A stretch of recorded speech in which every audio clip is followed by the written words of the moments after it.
Well, this will make or break you, and it almost broke me quite a few times. Hey friends, welcome. Today we are talking all about pricing, and I'm super excited to dig into that. Today is my day 11 of my 100-day video challenge. For the next 100 business working days, I am making one YouTube video a day in hopes to kind of take some information and some knowledge that I've learned throughout my career. I started January 1st, 2017 full-time. It is now September 18th, 2023.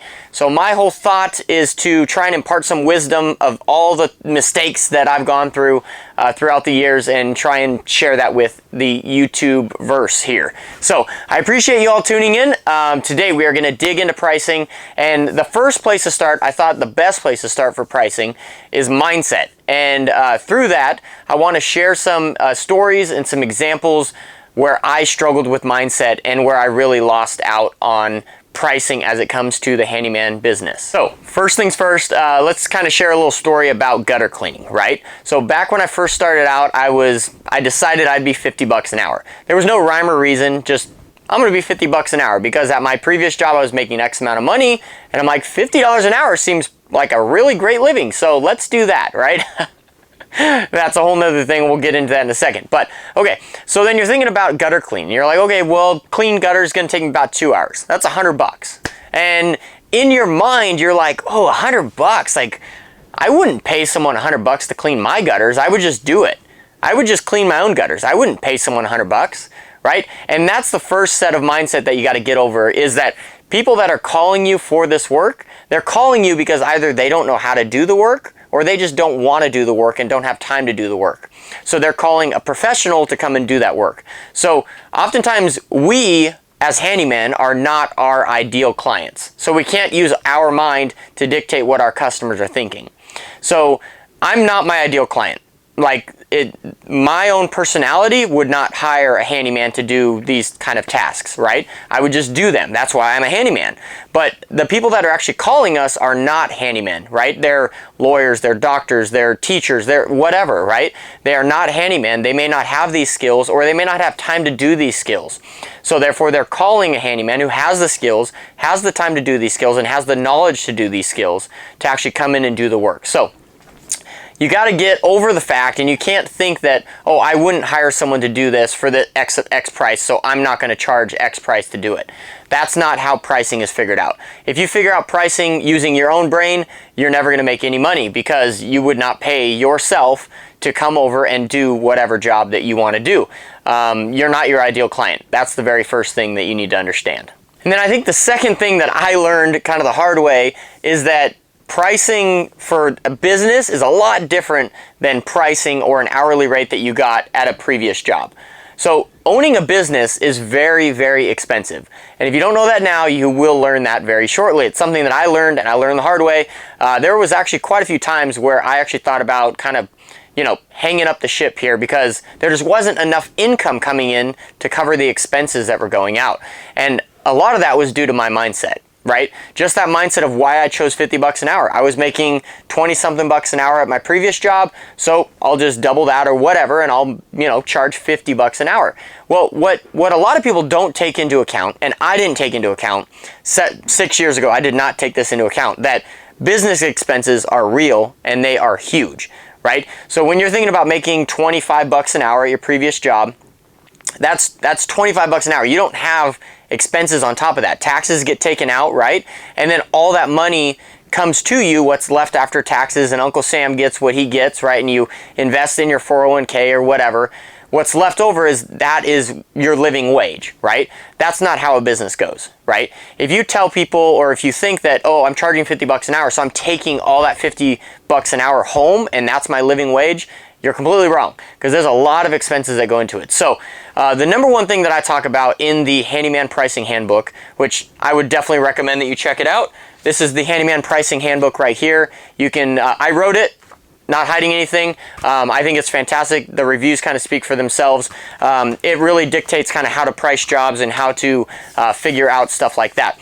But in the Handyman Pricing Handbook, we really dig deep into expenses. This is stuff that I learned that I had no clue about. We dig into expenses and how they interact with the income that we bring in. If we're not bringing in, I mean, business is simple, right? You have expenses. You need to bring in more income than you have expenses so that you can make a profit and continue to grow. At the end of the day, like, that's the nuts and bolts of it. If you have more expenses than you do income, you're going to go out of business because cash flow issues, right? So the biggest thing is you need to figure out what your expenses are as a handyman, like down to the T. The way that I recommend this is to print out the last 3 months of bank statements and just go through them. Get different colored highlighters and start highlighting certain charges, right? And you'll find out, you'll be like, wow, I spent a crap load of money at McDonald's last month, or I spent a crap load of money at Amazon last month, or Starbucks, or whatever your vice is, right? So one thing it does is you can start cutting unnecessary expenses. You start realizing, wow, I'm spending way too much money on this. Number two, it helps you to understand what the actual operating costs are of your business. So there's things like, these are things that you don't necessarily think about when you are working for someone for 25 bucks an hour. But when you actually have a business, you start thinking about these things of like, okay, how much does it cost to put fuel in my car? How much does it cost for the car in general to buy a car or buy a new truck or buy a new van? How much does it cost to buy tools every single month? How much does it cost to have uniforms every single month? How much does it cost to have business insurance every single month? How much does it cost to, have permits and licenses for my business every single month, right? There's car insurance, there's things like that. There are a lot of different expenses that dictate or should dictate, if they don't dictate, you're gonna go out of business, they should dictate what you charge per hour. So that's the second thing that really trumps everything, is figuring out what your expenses are. Because in this book, we talk about, you find out what your expenses are.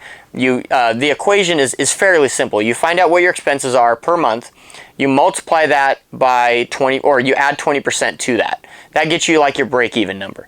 Then you take the break-even number, you add another 20% to that for your profit number. And then you take the profit number and you divide it by the number of billable hours in a month, which in any typical month where there's 160 working hours, you have about 128 billable hours. And what I mean by that is there's a difference between working hours and billable hours. Working hours are hours that you're actually like on the clock, right? Billable hours is hours that you're actually like hitting a hammer, right? That you're actually on the job. Because it's a little bit less, it's usually kind of the 80% efficiency rule. Most people are about 80% efficient. So on any 8-hour day, you're usually actually billable hours or productive hours are about 6 hours. Because you have time driving to the job, going out to your truck to get tools, running to Home Depot to pick up materials, right? There's all these other things that you have to do as a business owner because no one else is doing them. So you have to account for that. So, and that helps you figure out what your hourly rate is after going through that whole equation. And you can get more information over Handyman Pricing Handbook. You can get that on Amazon. I'll drop a link in the description below where you can get that book. I would highly recommend it. At least check out the reviews. For me, I believe they speak for themselves. But that was probably the biggest thing that I ever learned in business as far as pricing goes, is that expenses matter hugely. And if you just are choosing a number out of thin air of what to charge, you're going to lose money. You need to be very, very distinct about why you are charging what you are charging. And then the next thing that was very valuable that I learned about pricing is that you are valuable. I think that's the biggest thing, is that you need to, when you talk to a client, you need to show them that you are an expert in what you're talking about. And you need to be confident in what you're talking about. If you come out and you be like, oh, that's, I think I can do that, and that's going to be, $200. Client's not going to like that, right? You need to come in with some confidence, be like, oh yeah, we've done that all the time. Price for that is $200. We can get that knocked out for you tomorrow at 2 p.m. Right? You have to be very concise about your communication. This is something that I learned because I made a lot of mistakes with that. So number one, definitely you need to understand that you are not your ideal client. Don't talk yourself out of jobs. Don't talk yourself down.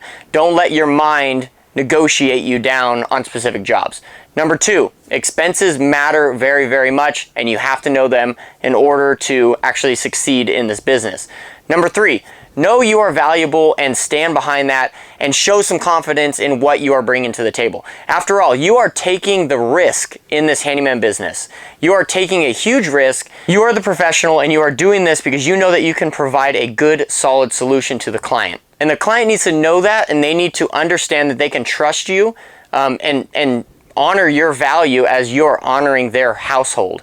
So I hope this video helped. I would love for you guys to drop a comment in the comment section below. I would love to hear kind of what your pricing challenges have been. Maybe if you think you're charging enough or not charging enough in your current business, I would absolutely love to hear it. Also, like this video and subscribe to this channel. And tune in tomorrow. We're going to be digging into pricing every day this week, and it's going to be awesome. We're going to be learning a lot of things from the mistakes that I made back when I first started. So you're not going to want to miss. Day 12 is tomorrow. We'll catch you then.